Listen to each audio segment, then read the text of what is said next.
Use the dot plot for problems 1 through 6. What fraction of the rabbits are shorter than 14 inches? There are 1, 2, 3, 4, 5, 6, 7, 8, 9, 10, 11 dots that are shorter than 14.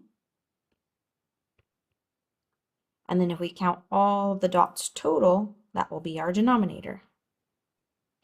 So 12, 13, 14, 15, 16, 17, 18, 19, 20, 21, 22, 23, 24, 25. So 11 25ths are shorter than 14 inches. Finish the remaining 5 problems to complete your warm-up. Miss Baker is curious about how her students spend their time after school. She decides to explore the statistical question. How many hours do my 6th graders spend playing outside during the school week?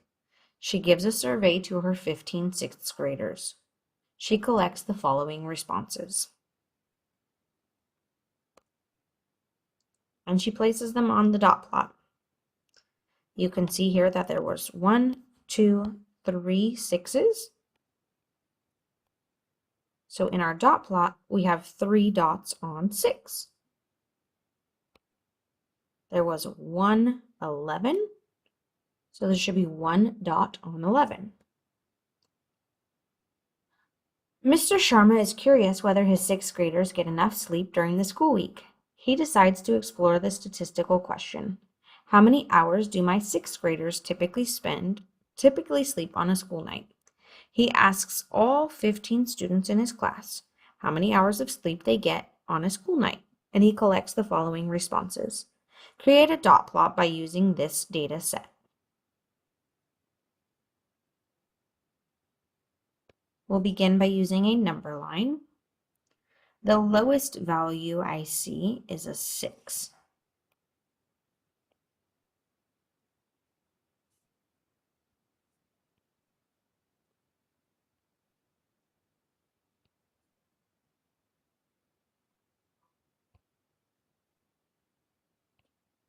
The highest value I see is 12, so I'm just going to go a little bit past that.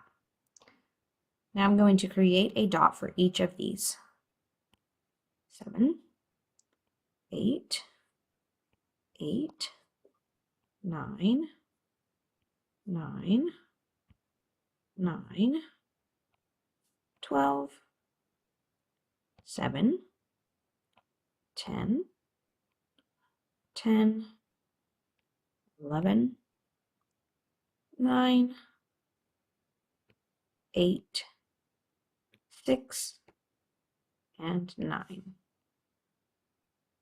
You can see here that the most common number of hours of sleep is 9. The least amount of sleep a person got was 6, and the most amount of sleep a person got was 12. If we were to talk about the spread, we would say it goes from 6 to 12, or it ranges from 6 hours to 12 hours. And we might say that the center of this distribution is around 9, because we have 9 is in the middle of most of the points. 2, Mr. Sharma is also curious how much sleep his 6th graders get when there is no school the next day. He asks the same 15 students how many hours of sleep they get when they do not have school the next day, and he collects the following responses. Create a dot plot by using this data set.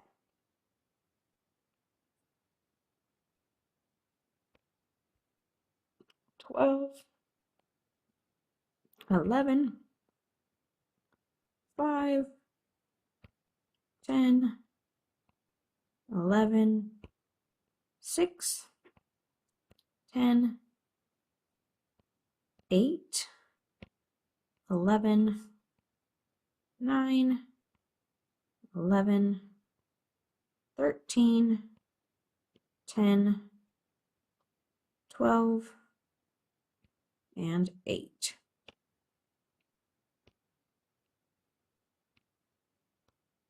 What are the minimum and maximum numbers of hours reported? The minimum number of hours was 5. 5 was the lowest. And the maximum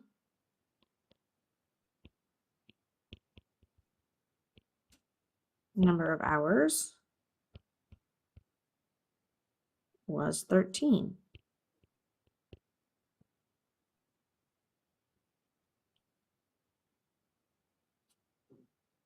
Well, the typical number of hours is approximately 10.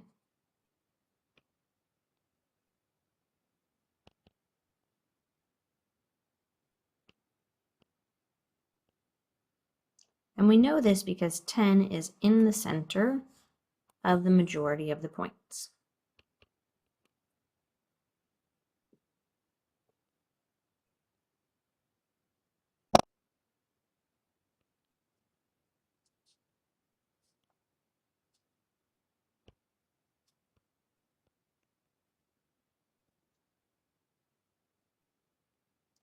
Now, that doesn't necessarily mean that 10 is in the middle of the number line, or that 10 is the middle point, but we know that there's some below and some above. If we went to 11, we might say there's not enough above, and there would be too many below, so we center it around 10. How does the range of hours for this distribution compare to the range of hours for the distribution in problem 1? Well, this one ranges from 5 to 13, whereas on a school night,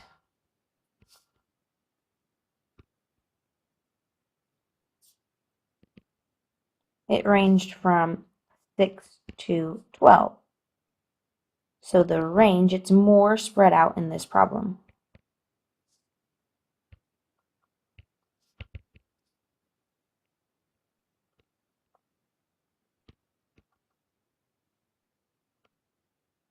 Compare the data distribution in problem 2 to the data distribution in problem 1.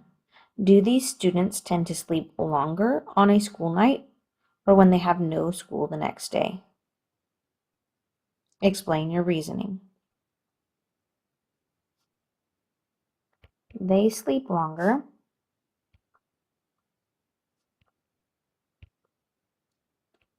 on days with no school.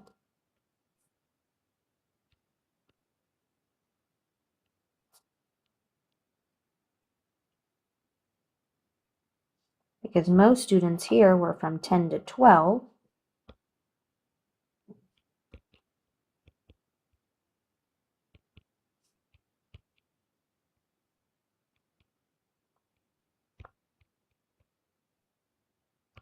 But on school nights,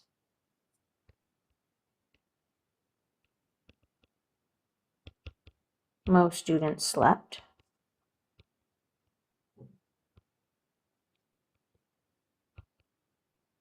Eight to 10 hours.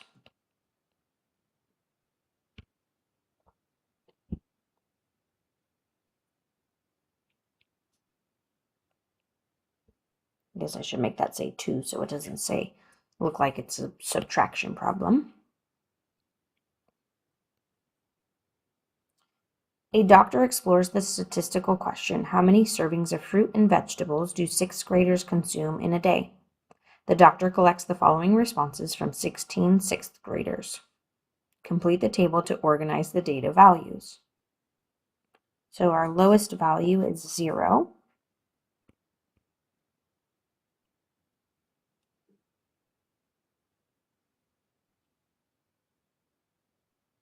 And it looks like our highest might be 8. I see 1 0, so the frequency is 1,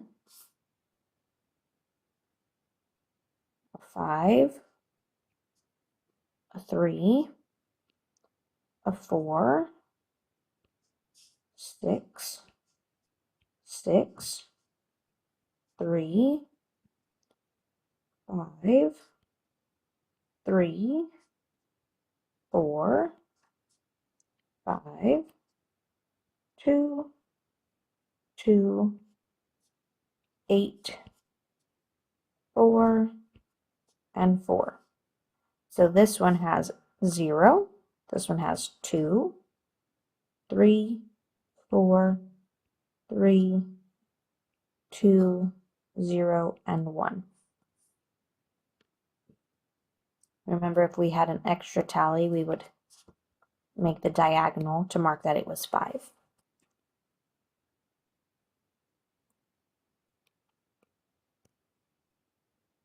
Use the table in part A to create a dot plot. So start with our number line. We have from 0 up to 8.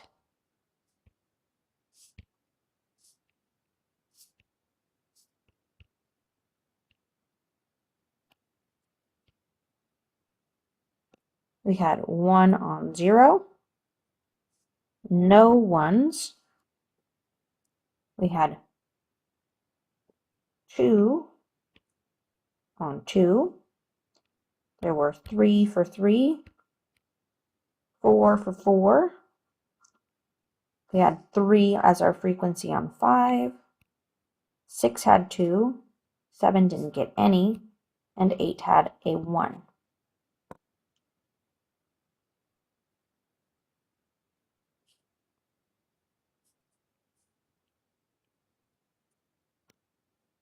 For problems 4 through 7, draw a vertical line through the center of the dot plot. Then describe the shape of the data distribution as symmetric, approximately symmetric, skewed to the right, or skewed to the left. Well, the center here would be around 4. And for something to be symmetric, the two sides have to look the same. So since I have a 3 and a 3, a 2 and a 2, and a 1 and a 1, we would describe this as symmetric. It's the same on both sides. You might have heard of lines of symmetry in earlier grades. Here, this one also appears to be centered here, around 9 for this one. It's not identical on both sides, but it looks very similar. You can see that it tapers off towards the end. So we would say that this one is approximately symmetric.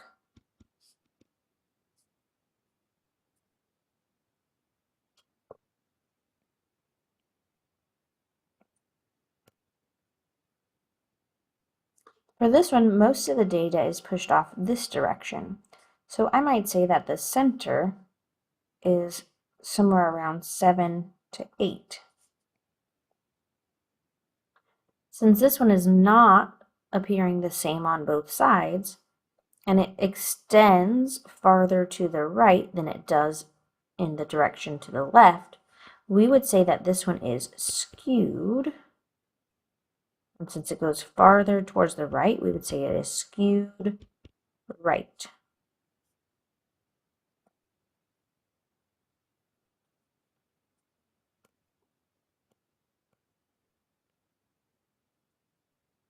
This one is spread out as well.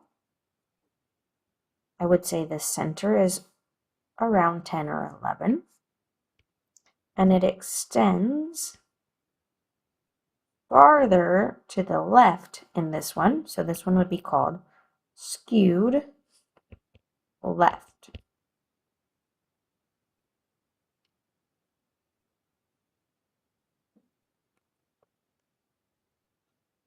A researcher asks students in four sixth grade classes how much time they spent listening to music last week. The dot plots display the researcher's results.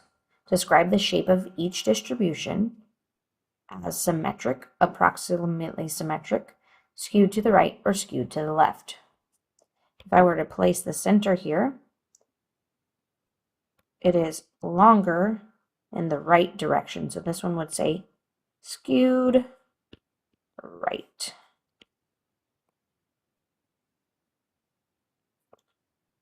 B, the center is here at 34. Then it's identical on both sides. So this one would be described as symmetric.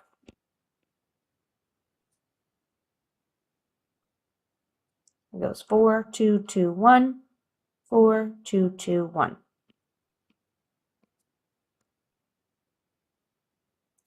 I would place a center here at 32. This one is similar in shape, but it's not identical, so this one could be described as approximately symmetric. It extends about the same distance in both directions.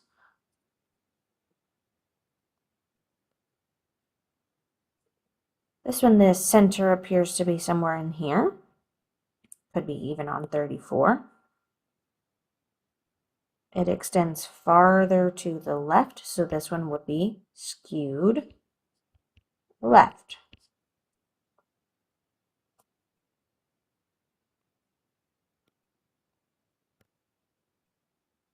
That is it for creating dot plots. You might want to make a little note to yourself about skewed versus symmetric as a reminder of those definitions.